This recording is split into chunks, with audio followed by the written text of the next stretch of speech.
so you do see that one get banned away for DFM straight off the bat. Tryndamere, Syndra, very common in the LCK. It's also terrifying when you consider Tryndamere plus Syndra plus Wukong, the amount of backline access that is going to give you.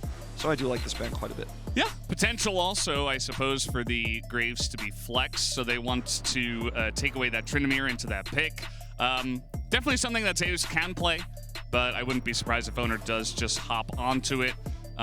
Wukong can be pretty good into some of those auto attackers from the enemy team, but we'll have to wait and see where they do decide to go for this one, as we are going to see a Gangplank that does get locked in here for the side of Zeus. Yeah.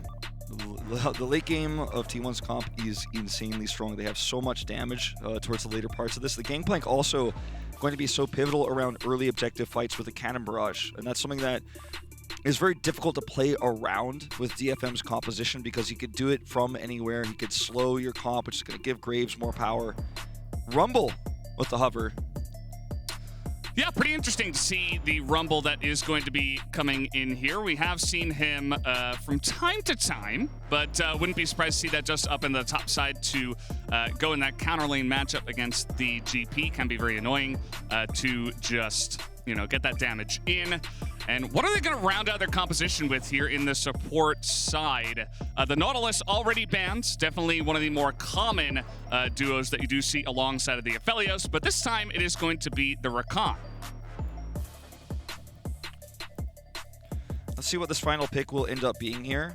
The Rumble coming out, you know, such an interesting way to set up team fights from a distance, have the layered damage as well.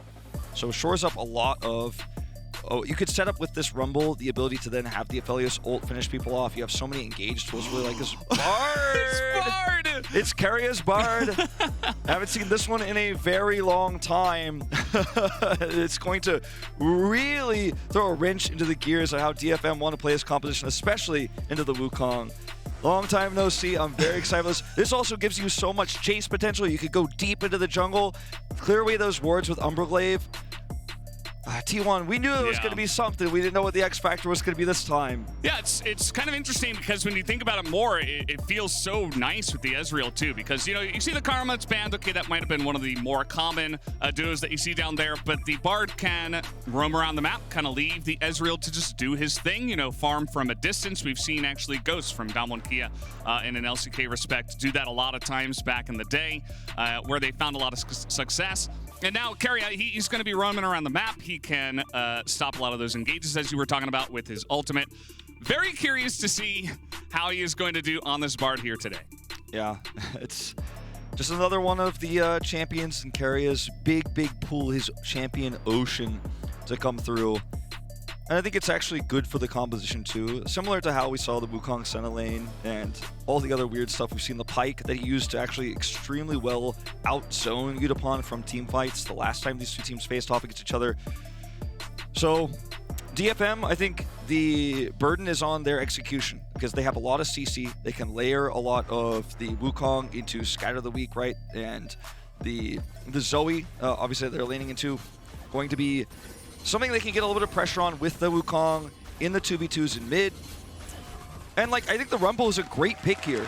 And when you consider how much you can set up for an objective fight with the Rumble ult, then look for those later engages, play the Aphelios ult late if you've got the right guns. It's a great 5v5 team fighting comp. Yeah, absolutely. And while we are here at the beginning of this game, guys, grab your exclusive Scare Prize Prime Gaming emote. Definitely want to be flashing that one when you flash into the fight, and making sure that you are showing that one off. I am definitely a big fan of that one, and make sure you get it. Kind of looks like Bard, you know. I'm kind of into it, you know. I would definitely like to use this one myself. Yeah, very cool one. I'm excited to see if Steel can make something happen here in the early, you know, for when he hits level 6, if there's a timing he can hit with Yaharong, because obviously Syndra sets up Scour the Weak. You have the ultimate there. We like to jokingly call it the gameplay button here in back in the LCK. Set the Wukong ult, go in with the Yaharong ult, kill Faker before he can escape. There's a lot of kill pressure in this lane if you could trade appropriately, and Oner isn't going to be able to stop that because he's playing Graves. So even if he tries to come for the counter gank, sometimes it's just very difficult for the Zoe to escape that. So something to look out for, I think, as level 6 gets hit for both of these champs. Yeah. They were talking about on the desk how, you know, maybe you just leave that Jace open and Evi can handle it. I am very curious to see how he's going to handle this lane against Zeus's GP, because definitely one where you get this counter pick for Evi. Definitely such a veteran top laner. This guy can pretty much do it. He's up against one of the newer guys in the league, in Zeus, and I want to see him prove it up in the top side and actually try to take a win in a lane against a T1 player, which a lot of teams have trouble with. As Harp is going in, he's going to hit level 2, so he will be just fine. Yep. And in the mid lane, you know, we've seen so many times Syndra versus Zoe, especially last year in 2021. It was a very common matchup. Yaharong very well versed on the Syndra. You can see he's already starting to put on some of that harassment pressure here with the orbs, trying to trade with Faker as much as he can, just basically use his mana as a resource to push Faker out of the lane.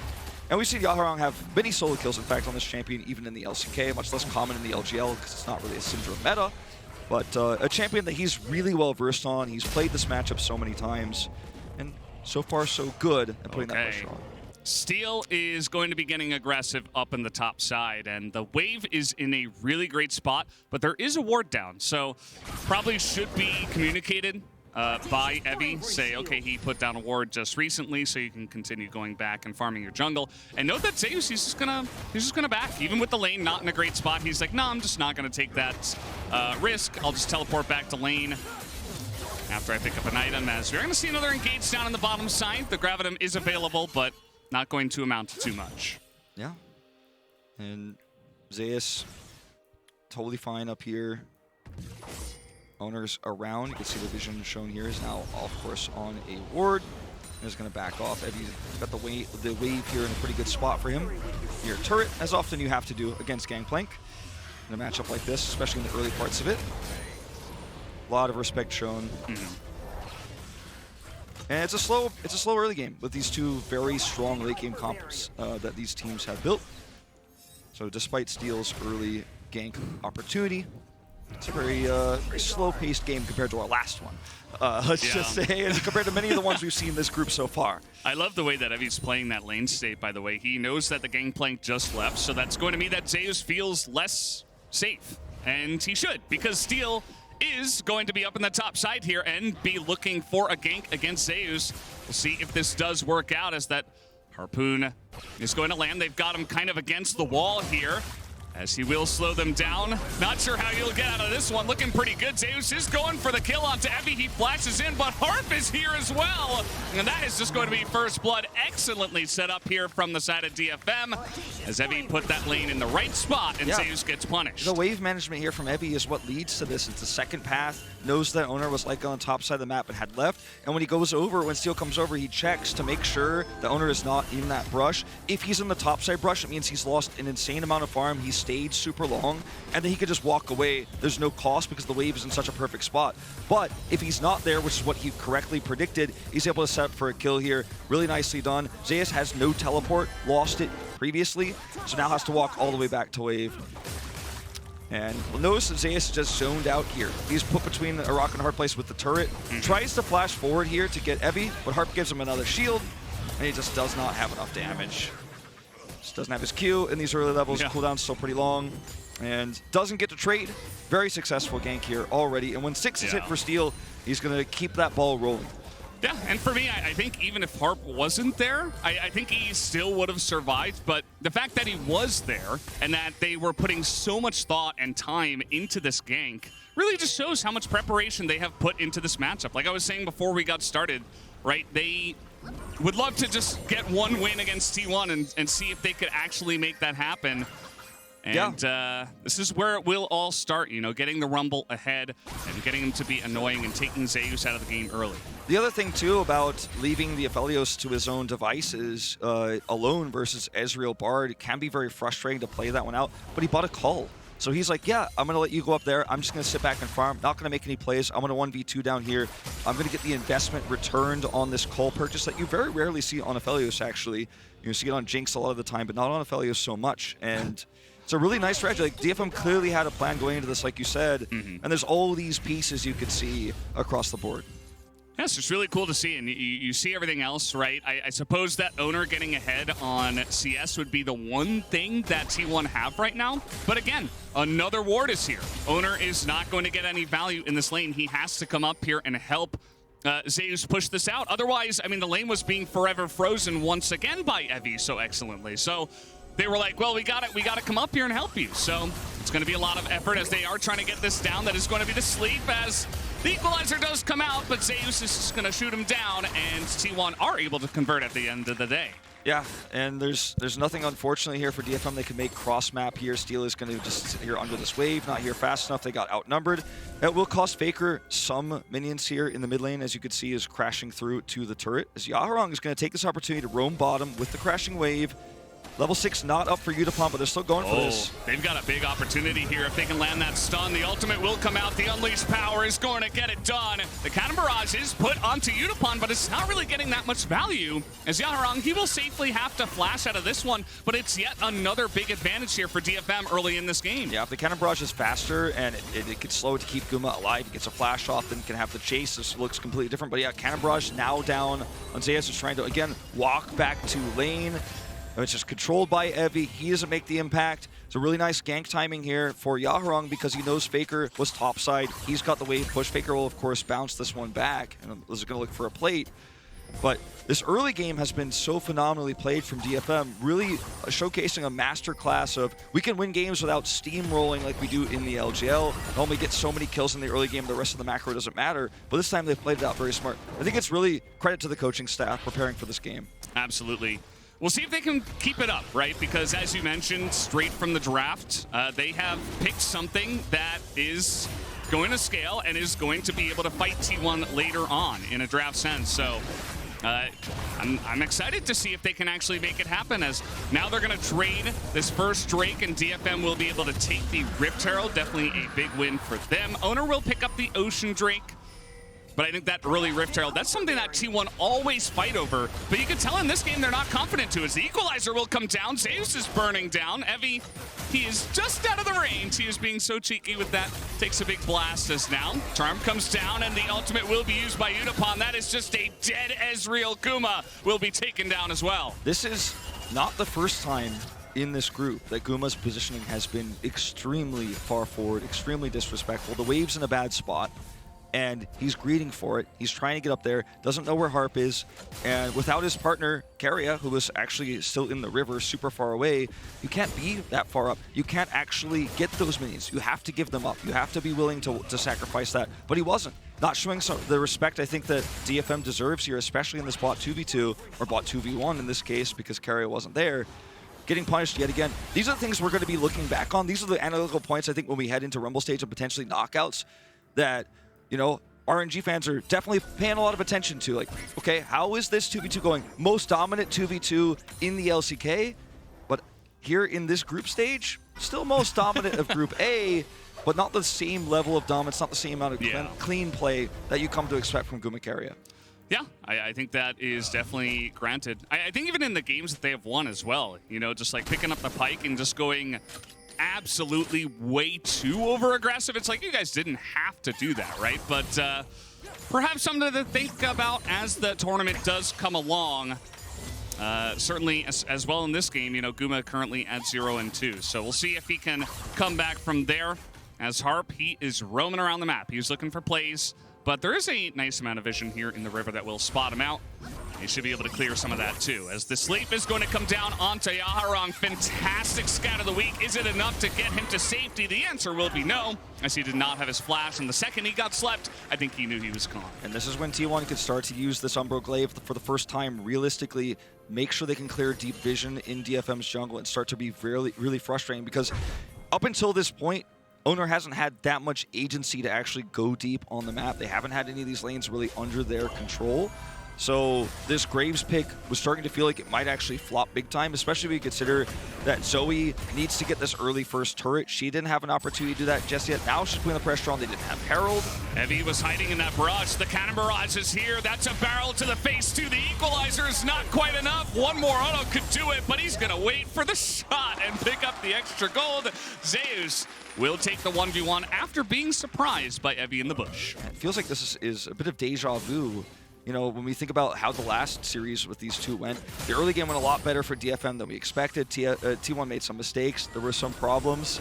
And then it fell apart. Faker, he's going to be all right. But he's really a min-maxer, that guy, Faker. He was really playing on the edge there. If he was like 1 split second longer in that lane, might have just been ganked by Harp, but not the case. He has stopwatch, and the rest of his team is here. Faker's getting aggressive. That's another sleep that's going to land onto him, and you know he's going for that kill. That's going to be the end of Yaharong once again. Even with all the teammates around, Faker says, nope, I just got this 1v1. He will take him down. Yeah, this is T1 now are in a position that even with Heraldless, they can get early mid-turret. Like, they're getting so many kills here. Second kill onto Yaharong. Deep vision here on the bottom side. They can group up. Oner can continue to put pressure on. That mid-turret goes down. They got extra vision. They're clearing vision away. The Zoe pick becomes stronger. The Graves pick becomes stronger. And with 2 kills now onto Zeus, that was, I think, the biggest weak point on the map. No longer the case.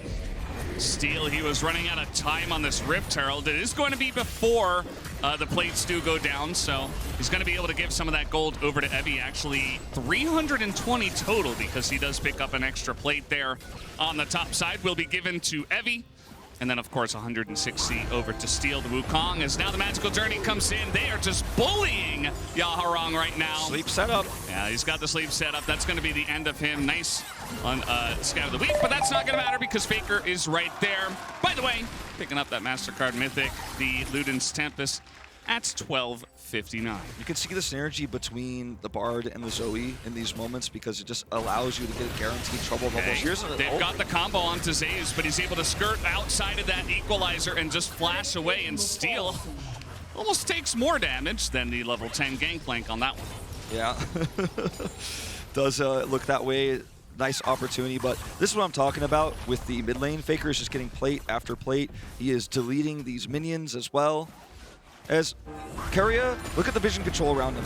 Zombie wards, Glaive cleared everything, just ults. And as he's in stasis, Faker times it perfectly, hits the sleep here, and allows him to get that follow-up damage to secure the kill. So Faker, several kills on lock here. Turret getting low, no vision for DFM. This is where things get nightmarish. That's going to be another hit into the wall of the Cosmic Binding, and the alley-oop to Gumayusi from downtown. Look at Yaharong's face, too, on the player cam. He knows. he is a Korean player, right? He's played in front of this crowd so many times. He's been killed by T1 so many times throughout his career. There's just one of those moments where he's like, crowd's against me here. He can, you know, I mean, he can't hear them, but he knows they're going crazy. Okay, but Evi, he's looking to turn the tables on this one. He's going to get the shutdown onto the Gangplank. And that will be very nice for him up in the top side as Oner is just going to chip away at this one. Faker had taken down 3 plates worth of health on that turret already, and Oner finishes the job. Yutapon's flashless because of Keria's ult. He had to flash it there, so that's another tool gone here. Could see a follow-up dive down onto the bottom turret. As Steel is trying to get away with this Rift Herald take. Oner's much more interested on the top side of the map.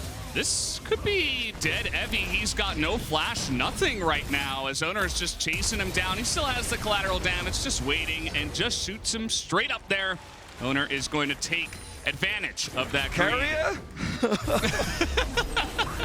Okay, the Wukong's gonna get it. Not the Bard this time. The Bard very trolly as he just runs by and the magical journey's away. Yeah, that will be the end of that. He's very non-committal, but he goes over. Didn't have ult. And if they had tried to catch him, then Oner comes over and they actually win the 2v2 there. Oner having so much lethality at this stage in the game allows him to just walk up, kill Evi on top side. And DFM have just really dropped the ball at controlling the macro parts of this game now, despite a very significant early game lead. We'll look for a bounty here on the bottom turret. T1 putting so many resources mid and top. At least they pick that up. Nice consolation prize here. Cull is complete for Yutapon. So these items are starting to finally come online for the Abelos. He's going to be hitting those spikes very soon. But it may just be simply too late at this point with T1 having double Drake advantage. Yeah, I think the biggest issue here is that it's so cool to see too, right? Because there are a lot of games where Guma and Keria just carry it, or Zeus is playing Jace and he just carries it, and Faker's kind of the enabler for the team, you know, one of the veteran guys. He's kind of calling the shots, but he's not necessarily single-handedly carrying, unless he's playing Ahri, I guess. But there are games like this where Zeus kind of feeds it, and then Guma and Keria kind of run it, and then Faker's like, you know what? I'm just going to kill Yaharong 3 times. Yeah. And I guess I'll just have to be the carry guy. It's like, you're going to make me work hard for this one. I guess I'll just have to. You know, say what you want about the scaling, but Faker's kind of just stomping it in the mid lane right now. In a comp like this too, against what DFM are running, it's actually the worst champion to have go off the, you know, off the deep end. Like, the fact that the turret is down means that Faker can very easily roam around and actually make impactful plays. Look at all the wards here. The Umbra Glaive plus Zoe plus the Bard. Like, this is such an oppressive composition. We talked about it in draft. Now you could see it in reality. You could see how it's played out. And yes, a few topside wards for DFM were up earlier, but there's no objective there. It's not an important place for them to have the vision. Where's the vision for T1? Right here where it matters most. Oh, the flash comes in. Not quite able to land that cosmic binding, though. So even with the flash and the exhaust and the mistempered fate, this time Yaharong, he's able to get out of that one. I suppose he's had enough experience, and now he is able to very nicely sidestep that one. So bit of a play up on the top side. They're trying to follow up on a steal, but it is not easy, as he is going to try to avoid the barrels now. Zeus still does have this turret as the Rift Herald is dropped in his face. Still 3v1. No flash for Zeus. No cannon barrage. It's coming up here. Equalizer now. Now it's 4v1, and they are going to take the free Gangplank. They say thank you very much. They also take down the objective bounty on that one as Guma nearly just chunks Yutapon to death. They want this fight. Oner's rotating over. No tempered fate available right now for Keria. The collateral damage is enough. He's able to get that from huge range. Oner picks it up now 2-0 and 2. There's no turret here. I think they're not done just yet. Faker's running over. This is just going to force DFM to hightail it out there. But once again, this means T1 remove vision on top side. Yes, you got the turret, you got the bounty that comes with it, and this is, for this group, you know, a pretty small gold advantage for T1, like if you consider how the group has been going. But it's vision advantages that mean that DFM don't have options. They don't have opportunities. And even going for a 4-man group up to kill a turret has consequences. You end up losing your AD carry anyways. You give another kill over to Oner. Look at the minion waves are giving vision. There's wards on both sides, top and jungle on blue side. DFM have no idea where T1 are rotating at any moment in time. Look at how slowly and carefully, without vision, they clear ward after ward, piece by piece. It's a Rakan, right? This is a champion that's not tanky against these lethality champions. They're going to blow him up, the Graves in particular, I should say. As T1 will go ahead and just casually take Soul Point as DFM struggle to get vision in their own top side. Yeah, I think DFM at this point, you know, they're not that far behind on gold, so they'll just say, well, you know, it's a Cloud Soul. We wouldn't really like to give that one up, but we don't feel confident enough to fight it right now. And as you were talking about the vision, they don't really have a position really to fight it on this one. But maybe on the next one, they can slowly start to try to take some vision on the map, slowly try to push into that objective, and at least not give up the soul and try to claw it back from there. Because again, you know, in a gold sense, they're not really that far behind. They still actually have objective bounties, though, on the map somehow. So they're going to be taking out this one on the top side. The Cannon Barrage gets a lot of value, actually. Will deny this, you know, semi-base race we got going on as Yaharong. Oh, boy. He does have the flash, but he is going to eat a barrel to the face, as the oranges will be enough. And Oner steals the kill. He's going to take it from the turret. They're also getting mid-turret. They're getting mid-turret. They're pushing bottom. And yeah, you got the top bounty, but is it worth it? Is it worth it? The answer is no. They actually didn't even complete it. So, you know, macro's falling apart a little bit here. You're so desperate, like, okay, we got to force top turret down because we can't do anything else on the map. So one place we know T1's on the bottom side, we could try to force something. Does not work out. And T1 get a free set of backs here, no punish whatsoever. It's 20 minutes into the game. They don't stick to try to grab inhibitor, but do they really need it at this point? In fact, might even make DFM's ability to farm a little bit easier. So they just back away, drop down all those wards, and for the next 3.5 minutes, they're just trying to punish DFM and set up Baron Vision. DFM are here first, they're here faster, but they do not yet have the items to look for a fight here. see what they want to go for. Faker's going to land a big sleep onto Steel in the backside, kind of takes away from his potential engage power. As, yeah, DFM, you know, this is part of why we were talking about before, as I'm going to have to hold that thought. We do have the charm coming in. That is the engage. The exhaust does come in, and that is a big tempered fate to save Keria's life and to hold Steel in place. As Evi is getting a lot of damage done, but it's only him in the back line, only kills the support, as that is going to be the end of Steel as well. And now it is cleanup time for the side of T1. Big stun does come in, but the unleashed power will be denied by the stopwatch, and that will be the end of Yutapon as well. Not quite going to pick up the ace, but T1 basically got there. I mean, they will pick up the Baron, and they win the fight convincingly.